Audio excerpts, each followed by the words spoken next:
Hi friends, നമ്മുടെ പുതിയ വീഡിയോയിലേക്ക് എല്ലാവർക്കും സ്വാഗതം.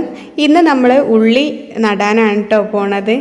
കുറച്ച് ദിവസമായിട്ടോ ഞാൻ ഈ ട്രേയിലൊക്കെ പോട്ടി മിക്സൊക്കെ റെഡിയാക്കി വെച്ചിട്ട് ആദ്യം അടിയിൽ കരിയിലിട്ടിട്ടത്, അതിൻ്റെ മുകളിലൂടെ ആയിട്ട് മണ്ണ്, ചാണകപ്പൊടി, എല്ലുംപൊടി, വേപ്പും പിണ്ണാക്ക്, കുറച്ച് ചകിരിച്ചോറ് കേട്ടോ. കുറച്ച് ദിവസം മുമ്പ് തന്നെ മണ്ണ് സെറ്റാക്കിയോണ്ട് മഴയൊക്കെ കാരണം അത് ഉറപ്പായിനി കേട്ടോ. അതുകൊണ്ടാണ് കേട്ടോ ഇങ്ങനെ മണ്ണൊന്ന് ജസ്റ്റ് ഇളക്കി കൊടുത്തത്. ഈ ഉള്ളി കണ്ടപ്പോഴാണ് കേട്ടോ ഞാൻ ഉള്ളി നടാമെന്ന് വിചാരിച്ചത്. ഞാനിങ്ങനെ മുറിച്ച് വെച്ചൊരു ഉള്ളി ഉണ്ടായിരുന്നു, അപ്പോൾ അത് മുളച്ച്. അപ്പോൾ അതിൻ്റെ കൂടെ ഏതായാലും കൂട്ടിന് ഒരു ഉള്ളിയും കൂടി ഉണ്ടായിക്കോട്ടെ എന്ന് വിചാരിച്ചിട്ടാണ് 2 ഉള്ളി. പിന്നെ കുറച്ച് കൊച്ചുള്ളി, ഞങ്ങളിവിടെ ചീരുള്ളി എന്നൊക്കെ പറയും, ചെറിയ ഉള്ളിയില്ലേ, അതും കൂടി കൂട്ടി ഇത്രയും ഉള്ളികളാണ് കേട്ടോ ഇന്ന് നടാൻ പോണത്. നമുക്ക് ഏതായാലും ഈ ഉള്ളികളെല്ലാം എടുത്തിട്ട് ഇനി പോയിട്ട് നടാട്ടോ. ആദ്യത്തെ ഒരു ട്രേയിൽ നമ്മൾ 2 ഉള്ളിയാണ് കേട്ടോ നടാൻ പോണത്. ഒരു ഉള്ളി ഇതാട്ടോ, ഇങ്ങനെയാണ് നട്ടത്.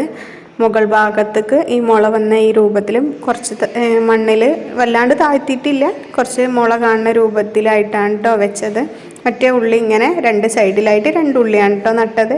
പിന്നെ മറ്റൊരു ട്രേയിലായിട്ട് ഞാൻ ഇങ്ങനെ ഒരു 6 ഉള്ളി കേട്ടോ നട്ടത്. കുറച്ച് വലിയ ട്രേ ആയതുകൊണ്ടാണ് കേട്ടോ 6 എണ്ണം നട്ടത്.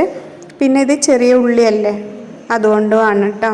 പിന്നെ നമുക്ക് വീട്ടാവശ്യത്തിനുള്ള സ്പ്രിംഗ് ഓണിയനൊക്കെ ഇതിൽ കിട്ടുട്ടോ. നമ്മൾ ഉള്ളിത്തണ്ട് എന്നൊക്കെ പറയണ അതില്ലേ, അതൊക്കെ ഇതിൽ നിന്ന് കിട്ടുട്ടോ. അങ്ങനെ ഞാൻ ഇതിന് മുളൊന്നും വന്നിട്ടില്ല.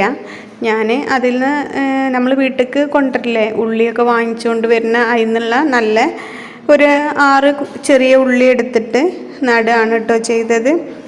നല്ല നീർവാർച്ചയുള്ള മണ്ണായിരിക്കണം കേട്ടോ. വെള്ളമൊന്നും കെട്ടി നിൽക്കാത്ത മണ്ണ് തന്നെ നമ്മൾ എടുക്കാൻ ശ്രമിക്കണം. ഇതിപ്പം നല്ല മണ്ണാണ്. നല്ല രീതിക്ക് വളം ചേർത്ത് കൊടുത്തിട്ട് വേണം നമ്മൾ ഉള്ളിയൊക്കെ നടാൻ. അടുത്ത വീഡിയോയുമായി വീണ്ടും വരാം.